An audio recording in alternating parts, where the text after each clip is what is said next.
you know, well, why are they not going towards the spawn? Why are they not looking to keep them in there? Because spawn protection, if you give a player like this basically invincibility, they're going to make you pay for it, for getting that close in the first place.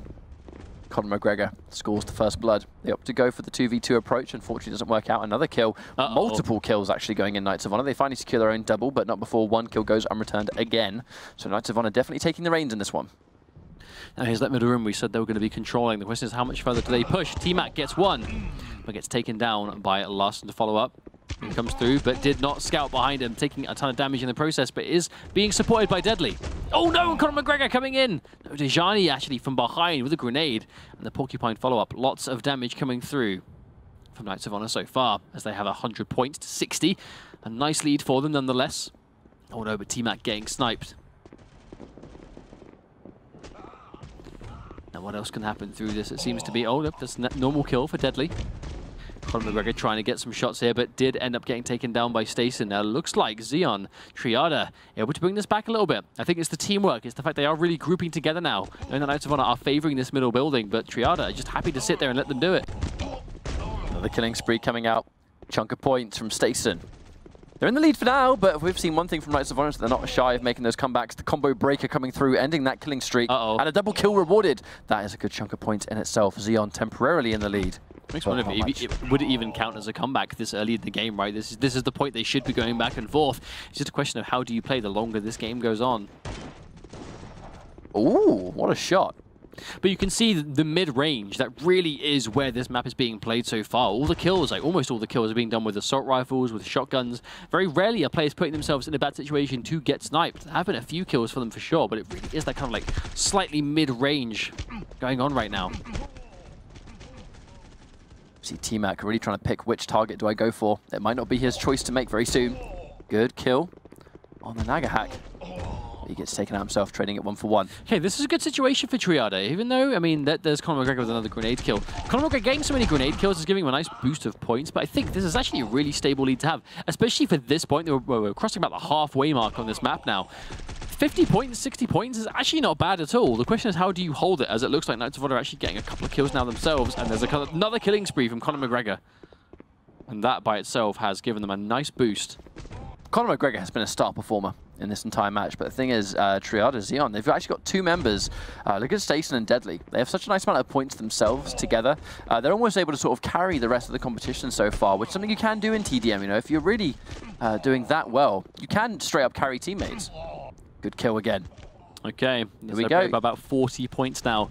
40 points with basically 100 Combining a good grenade, a good grenade into a shotgun blast is underratedly dangerous. But just like that, that one triple kill has given Knights of Honor a chance back into this game. Insane, and that's what can happen if you have an amazing life. But no, he fumbles the point-blank grenade. And I feel like T-Mac also fumbled his weapon swap. He went to the point-blank machine gun. I have no doubt that was supposed to be a Porcupine, but he fumbled his weapon selection. And he's going to punish with his life. I mean, surely at this point, it's TRIADA's game to lose, as they are only ahead by about 20 points, but they have complete map control. Conor McGregor comes in for one. T-Mac gets another one. Oh my god, Ilos survives, but he's so weak himself! Only 3 points. Literally one kill for TRIADA is going to do this. Dejani has to be so careful now. If he gets taken out, if any of them get taken down, this is going to be game over. But Knights of Honor, they only need 2 kills themselves. This is make or break. This next fight will decide the game. They can't lose a single person, which is dangerous. Going with the grenade, missing the grenade. Oh, Johnny, terrible situation. Watch out for the grenade, mate. He is in a bad situation. What was he doing? Johnny, he just ran in by himself into the center building and got completely surrounded. I can assume the play was to try and throw a grenade among the team to split them all up and to do damage while the rest of the team followed up. Unfortunately, there was no such follow-up to be had, to the point where even if the play was, I run in and throw a grenade and weaken the rest of the team and then you guys finish them off, that didn't happen. So all that happened was Johnny just ran in face first and just gave them the final kill on a silver plate. That is unfortunate. That was a huge misplay at the end there, though, because I feel like, was it even necessary to go for that kind of decision? Because they were being I was going to say it. No, it wasn't. It was a bad idea. They were basically on either side of that center building. Like, they just had to basically be patient and wait it out. Like, he was losing a little bit of shield, but like even then, like wasn't he the survivor from the previous fight? He was the one member on the team that didn't have full shield. If anyone was going to go into that middle building, surely he was the last one on the team that should have done that in the first place. Well, unfortunately, they don't have a lot of time to lick their wounds. It's now going to be 1-1 TRIADA ZEON. They're making it a lot more difficult for Knights of Honor. Knights of Honor making some very brash decisions, but looking at these replays, right? Some of the players of Knights of Honor, they're not afraid to make those decisions where they do kind of risk their own life. Like so many times where we see ambushes get sprung and these crazy fights happen, the doubles and the triples, it's because they spring the trap. They get a good grenade, they get a good porcupine, they maybe finish it with a knife or something, and they kind of repeat that and rinse and repeat because they're putting themselves in harm's way and catching the other team off guard. I feel like just if there was one time to make that play, it was not right there.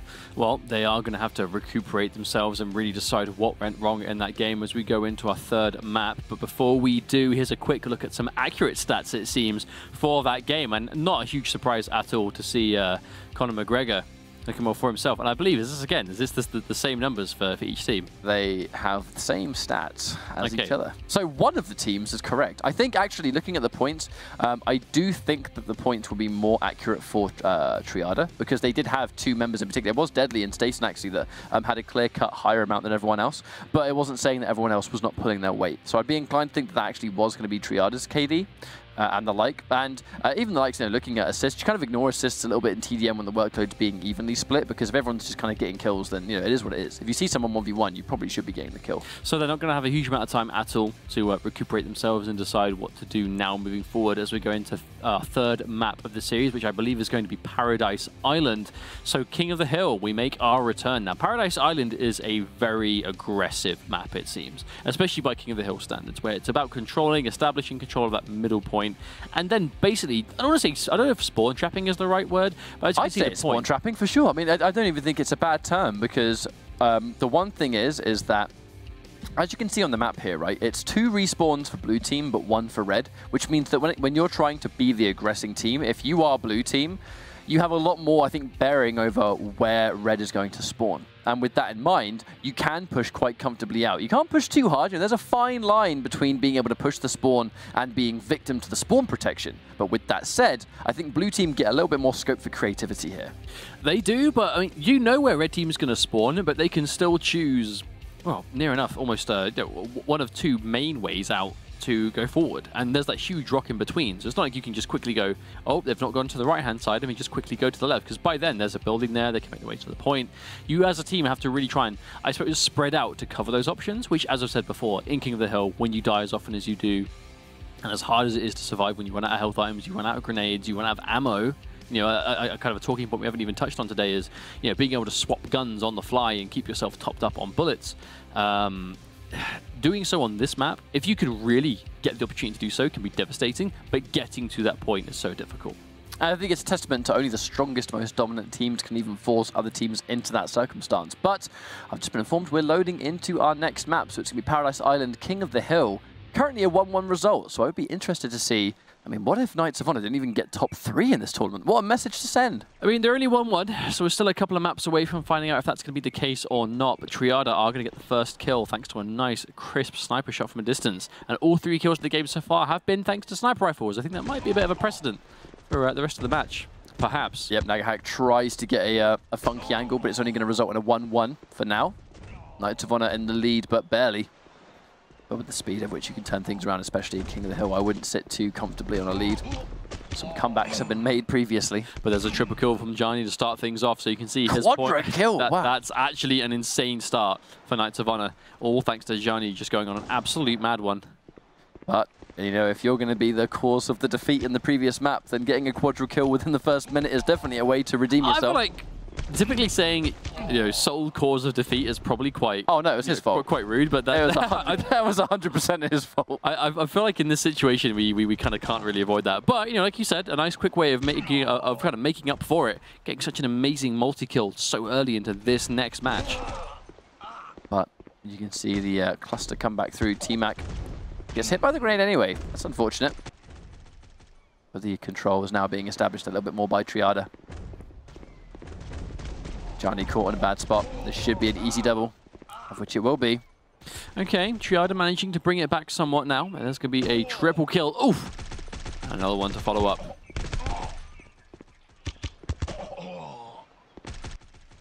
Yeah, we can definitely see the sort of back and forth game we're all used to seeing. Very close, currently like 1 point separating our teams. That was insane. Well, it's hard to call, right? Because it's basically just kill trading at this point. You know, TRIADA, they are slightly in the lead, but in King of the Hill, this isn't even the halfway mark. We're starting to approach it for sure, but it is literally just kill for kill. Really hard to tell who really has the upper hand here, because at any moment we could see a multi-kill and it could completely skew into one way. The crazy thing is that Johnny is having an absolutely spectacular game, but somehow someone is able to outperform. Look at Stayson's score. That's like half the team's points right now. That is insane. Carrying. That's what can happen, well, right? I don't think he's too afraid to carry the weight on his back. It's currently not enough, because that's the thing. He has about almost half the team's score just himself, but that's not going to be enough when so many of Knights of Honor are doing exceptionally well. Yeah, well, Larson as well managing to do well for himself. Is looking pretty on the score. You can actually see all like 3 members of TRIADA so far have a nice amount of score to their name. Oh, no! Unfortunately, Deadly just didn't quite get that 1v1. Looks like he missed a couple of crucial shots, and T-Mac is going to be able to best him there. This is such a close game. This has definitely been one of our closer broadcasts. So many games have gone down to the wire. It's so evenly split. Oh, wow. The grenade actually did connect. It didn't kill, but it did get very low. But now the score is this close. I think Knights of Honor is going to be their advantage purely because they hold the point. If it's going to be a close game, getting that trickle increase of points is going to put you in such a better position. There we go. How long can they keep it? You know, we're going into the very late stages of this map. Under 2 minutes to go, and TRIADA now controlling the point. They're probably going to take it. Well, they have it. Now, the question is, how long can they survive? As it's a 2v2 now, Knights of Honor, they get 1. Do they get the second? They do. Knights of Honor being able to return the favor. They've put the point back to neutral. They have all 3 members, but no! There's a distance kill on that Juggernaut coming through. 2 kills, a double kill credited. We are coming down to, again, very close territory. They can't push too hard, but now they have to make sure they take this point because the natural trickle of points is going to set them apart. They have to watch out for grenades and sniper shots, but unfortunately, they're just not able to seal the deal, and Knights of Honor, in very quick fashion at the end of the game, can seal things to make it 2-1. So they're starting to sweat a little bit. This is not an easy win at all. I mean, these are close games. I think the exception being the first game was a complete destruction for Knights of Honor. Everything else, like the other 2 maps, have come down to the absolute wire. But it really is Knights of Honor and that last one that were able to really just kind of bring themselves together. Now we are going into Team Deathmatch, which of course, I don't want to say they played badly.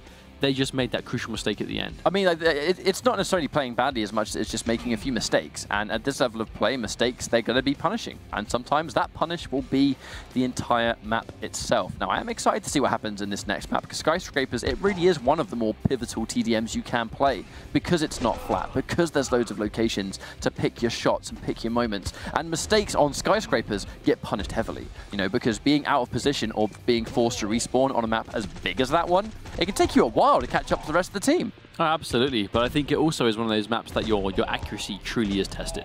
The biggest thing being that there are so many different elevated positions you can attack from or jump down from. We see that sniper rifles make such a big difference in long-range combat. On Skyscrapers, getting those crucial clutch long-range shots is a lot harder than most maps because there's just so many angles to be ready for that you normally wouldn't assume you are in danger for, and Skyscrapers kind of throws a bit of a spanner into that one. It does. It kind of demands, I feel like it demands the best from the best. And speaking of which, we actually have our stats to see who was our star performer. We'll see if our statistics are the way they should be, and it does look like it's a lot more accurate now, so praise be, we have reached the point. But now we have the information, I think it's worth bringing attention. Stayson, over 300 points alone. That's madness. 300 points out of 900 on a 4-man team. That is actually insane. I think it goes to show how much of an impact he was in the game. But I think, this obviously is kills, assists, deaths, and then score. I think it really is worth looking at the individual deaths of every player in the game. That's a lot of deaths. In Guns of Boom, competitively, you will die a lot, and there's not much you can do about it, right? It's hard to stay alive for a long time. It's a question of what do you do with the lives you have? Every life you get 5 health items, but you get 2 grenades. Make sure those grenades are being used. Make sure you're doing a lot of damage. A lot on King of the Hill. Make sure those grenades are being used near the point to get that group damage, that kind of area damage on deck. Make sure that you're still getting a lot of kills. Very few players in this game universally get less kills than deaths, I think. Obviously, it's the age-old thing of you always want to make sure you've got more kills than deaths, right? But in this kind of game, that is more important to the point that, multi-kills, right? We cannot stress enough how important that is to make sure you're getting triples, doubles, multis, whatever it is, because you're going to die a lot. But if you can get a killing spree before you die, then die, and then get another one, sure, that's a lot of points. Exactly, and on that note, we're actually loading into our next match, which will be Skyscraper. So we talked about the importance of these multi-kills, and it just becomes so prominent on Team Deathmatch, and it's even more prominent on Skyscraper. So many cases where there's been like a pivotal situation where, you know, this is the map that sets teams apart. It always seems to be Skyscraper. I don't know what it is about it. I don't know whether it is, you know, the fact that it is TDM and it comes down to really the more old school, right? You know, if we all played FPS, you always played Team Deathmatch before you played every other mode. So it's kind of nice to almost like go back to the mode everyone's always familiar with above all else. But will we reach the Wild West? Well, that remains to be seen. Knights of Honor, though, are currently on the verge of making this what could be a 3-1 result. We have a little top down to show you of Skyscrapers. And whilst it may look like a standard map on face value, I wouldn't say it looks like a standard map at all. It actually looks quite confusing. I don't know, man. I think it looks nice and symmetrical above all else. But what this kind of top-down doesn't really show is just how many staircases there are, and that's what separates the map from the rest. Of course, I think those you know, the yellow outlines really being they are the highest points of the map. I think they are the walkways above, which we don't see too often. The kind of middle building really is where a lot of the contesting is done for the most part. But really, it's a matter of, you know, you want to be holding the middle because you want to have access to where your opponent's going to come out from. But even then, like, there's only so many angles you can cover. I think you as a team, you need to be able to be positioned so you can get to your opponents really quickly, but also make sure you've got a lot of cover. Because that's the thing about Skyscrapers. There are so many points you can use to protect yourself that might not have the greatest coverage, but it's about just not being ambushed. Because if you get caught in, I mean, you can see there's a lot of corridors, a lot of kind of slim areas you can't really dodge in. If you get caught out with by a shotgun in those areas, it's going to be guaranteed death. Yeah, and it's a bad spot to get caught, but I think that a big thing of that is because it's a very sniper-heavy map.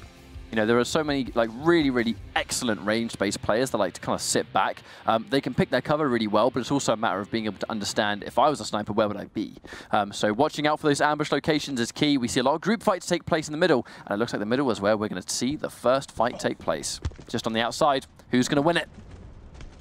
So Knights of Honor, we can see it's a 2-1 lead for them now going into this. This could be the last map of the third place playoff. Or we could go into a map 5 if TRIADA are able to bring this one back. But Knights of Honor, they have been in grand finals for both cups before this one. And now they can't even, can't even do that. They aren't in a situation that they can do that a third time. You know, they want to make sure they could at least end this on the highest possible note that they can. Absolutely. And if I was in their shoes, I'd be trying to do the same thing. Conor McGregor out of shield, so this is dangerous. Yeah, no wonder. No wonder we saw Larson get that sneak attack. If you have no armor, you're not in a great position at all. With this being first to 500 points, Knights of Honor already doing a fifth of the work. That's one way of looking at it. They're going in. That was an amazing grenade throw from Ilos, followed up by Porcupine. An absolute insta-kill, 100-0. Gets credit with a triple kill before he dies. And that's not a bad amount of work to do before that death comes through. If you're going to go down, at least get a bonus to it. Get that consolation prize. Just have to play almost a double in the score lead for Knights of Honor. We're looking really strong so far. Stason doesn't want to overpush. He can see the two people there, so he would have coordinated their position, but he's not really in a position where he can take the fight himself. Had to wait for the rest of the team to follow up first. Gianni gets one, Larson drops. Okay, so throwing some grenades over the hedges here, just trying to get some damage on the table. 2 kills coming through for TRIADA. But Gianni returning the favor. That's a 2 for 2. Knights of Honor halfway done already. 250 points on the board. Dejani actually gets ambushed by Larson. He found him out, but it was too little, too late. That's going to be a nice quick double for Larson, I believe. You always see people swap to that rifle. I believe that rifle does grant increased movement speed when you have it selected. So sometimes you'll see people, if they know they're going to go in for mostly a shotgun-heavy game plan, they're going to kind of go in with a weapon that gives them increased movement speed while it's selected, and have that quick switch available. Kind of goes back into setting up your weapon order. So it's mobility with one weapon, and then damage with the other. I mean, the quick switch just is, it's a game-changing mechanic, and you have to be able to use it within the blink of an eye. You know, universally, it's Porcupine plus something else for the most part. But that being said, you can still use other options if those weapons give you nice passive abilities. Very weak indeed. We have to watch out. Conor McGregor to be doing a little bit of defending. But I believe that was Gianni. Psychic grenade throw. Ilos knew he was coming. I think that's because we saw Gianni coordinate it. You know, he was being a little bit up front. Yes, Gianni went down, but not before giving them the crucial information they needed. So Gianni is having a really good game so far, him and Ilos. Actually, all 4 members of Knights of Honor credit with a pretty even kind of score amount. And there's that synergy we talked about before, really shining through, playing well as a team. There was someone behind, but I don't know if it was coordinated.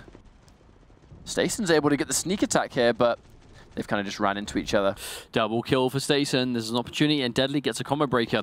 That's the kind of point they need. They are still down by 100, and Knights of Honor have less than 100 to go to win this one, so it's quickly slipping away from TRIADA. But if they're going to play well, now is the time to do it, and it looks like they've begun to potentially make that comeback if they can get the kills. But Ilos stops Larson dead in his tracks again. Each kill, wow, Johnny gets another one. This is going to be really difficult for TRIADA to make this back. And a double kill as well. The triple killing spree, I should say, for Deadly credited, but still 17 points left to go for Knights of Honor. I'm not sure if they physically can stop them getting the 2 kills they need. And they're having the sequence of their lives at this point in time. The only problem is that they have so many kills they cannot give up. I mean, that's just it, right? 17, and we're going to see Knights of Honor walk into this one. They have to group up, but one bad grenade, one wayward shot is going to do it. Is it going to be enough? 2 more points left to go. This might be curtains, and it will be just that. Knights of Honor are going to take the 3rd place playoff with a 3-1 result. And they're not going to be the #1 team of the day, but at least they can go into the European Invitational knowing that they were at the very least top 3.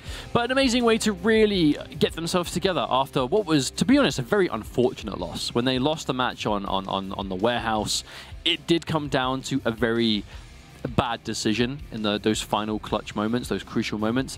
And after that kind of loss, had it slipped away from them, I can see it being a bit of a killer to the morale going into the rest of the, especially the European finals in a couple of weeks' time. But the fact that they were able to be honest, quite dominantly take those next 2 maps after it showed good composure as a team and good, I suppose, recuperation after that kind of mistake, after that kind of loss. Of course, shout-outs to TRIADA for doing so well here, managing to take the map, but obviously not enough, as Knights of Honor are able to take 3rd place and take another portion of the prize money. Moving into grand finals now, where of course we will not be seeing Knights of Honor, as that's the 3rd place playoff is done and dusted in this single elimination tournament. We have 2 teams left to call themselves the best in Europe for now. Well, we are moments away from seeing our final grand finals of Europe to kind of see who's going to be taking the cake and kind of building the storylines as we go into the big European final at the end of this month in Katowice, which I've got to say I'm really excited for. It's going to be really exciting to kind of see who's going to take that first big win. This will be the biggest Guns of Boom tournament to date, and it'd be great to have that accolade, wouldn't it, as the best team in Europe. I mean, I actually think the main thing I'm looking forward to about it is everyone being there physically in person playing in that kind of studio environment. It's like a LAN. It's a LAN environment. These are going to be players, that they're flying in together. I mean, I don't know all of the players, all of the teams personally. I don't know how much history there is with the players, or whether they've met up each other before. But in a lot of times for young esports like this, or newer games to the esports world, this is usually the first LAN, the first live finals. It's the first time these players have even met their teammates in person. They've scrimmed and they've trained together for countless hours, across various whatever it is they used to play with each other, to communicate and stuff like that. But this is the first time they physically meet them. And that kind of chemistry, if that synergy kind of carries through to them being in person and that energy goes with them, that is an incredible environment to be a part of. And I'm looking forward to these players being a part of that. Well, we're moments away from finding out what our grand final result is going to be. So while we prepare our final match of the day, we're going to go for one final break. So don't go anywhere, because we will be right back.